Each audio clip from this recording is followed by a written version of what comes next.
اعوذ باللہ من الشیطان الرجیم بسم اللہ الرحمن الرحیم۔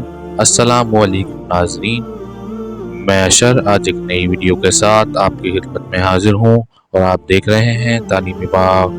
اس ویڈیو میں آگے بڑھنے سے پہلے آپ ہمارے چینل کو سبسکرائب کریں، ہماری ویڈیو کو لائک کریں اور بیل آئیکن پر ضرور کلک کریں کہ ہر نئی آنے والی ویڈیو آپ تک بر وقت پہنچتی رہے۔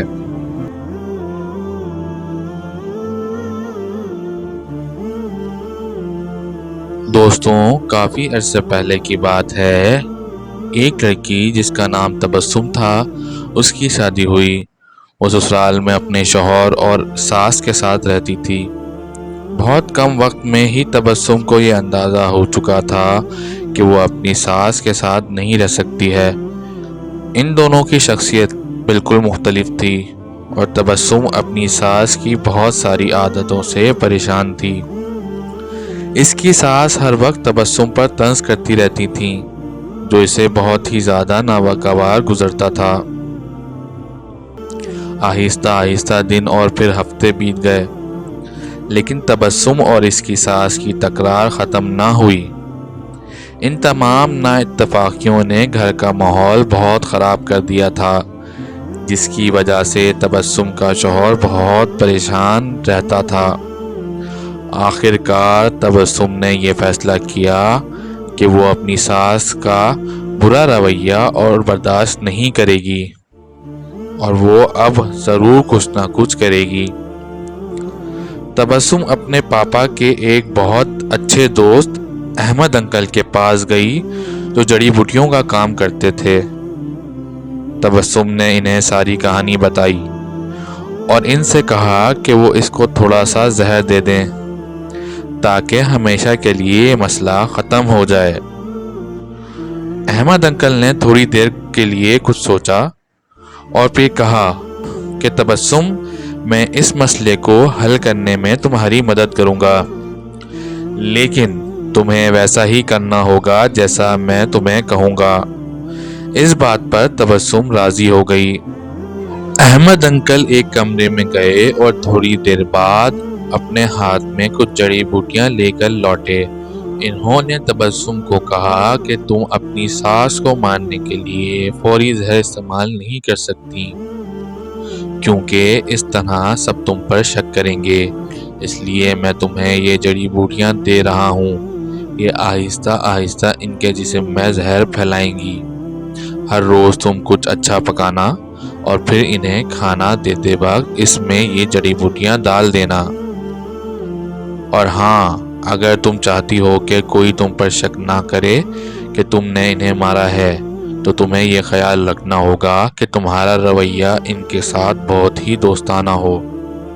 ان سے لڑائی مت کرنا، ہر بات ماننا اور ان کے ساتھ ایک ملکہ ہی کی طرح برتاؤ کرنا۔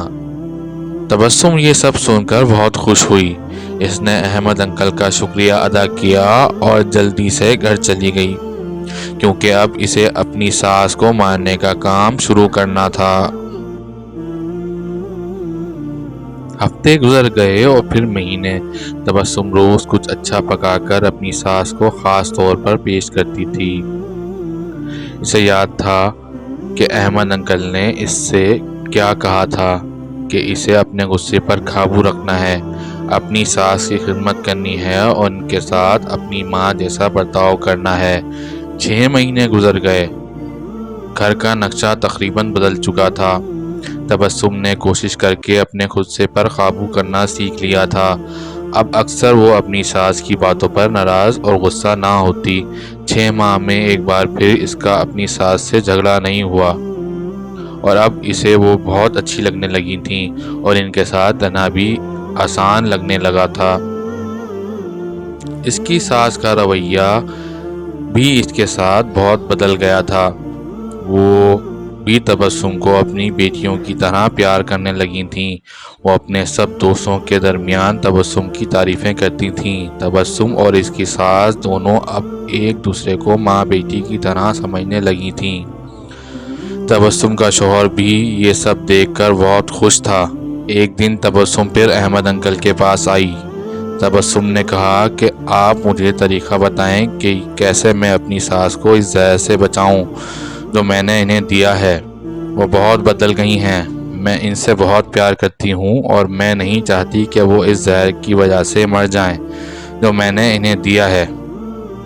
احمد انکل مسکرائے اور کہنے لگے کہ تمہیں ڈرنے کی ضرورت نہیں، میں نے تمہیں زہر نہیں دیا تھا، بلکہ جو جڑی بوٹیاں میں نے تمہیں دی تھیں وہ وٹامن کی تھیں تاکہ ان کی صحت بہتر ہو جائے۔ زہر صرف تمہارے دماغ میں اور تمہارے رویے میں تھا، لیکن وہ سب تم نے اپنے پیار سے ختم کر دیا۔ دوستوں، اس بات کو ہمیشہ یاد رکھیے کہ ہمارا رویہ، ہمارے الفاظ اور ہمارا لہجہ یہ فیصلہ کرتا ہے کہ دوسرے ہمارے ساتھ کیسا رویہ اپناتے ہیں۔ کبھی کبھی اپنے مسئلوں کا ذمہ دار ہم خود ہی ہوتے ہیں۔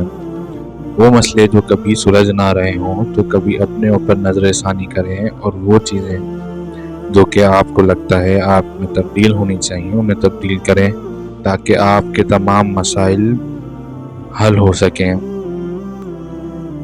اور آپ دیکھیں گے کہ کس تیزی سے آپ کے مسئلے حل کی طرف جا رہے ہیں۔ ناظرین، اب تک کے لیے اتنا ہی۔ اپنے میزبان اشر علی کو اجازت دیں۔ السلام علیکم ورحمۃ اللہ۔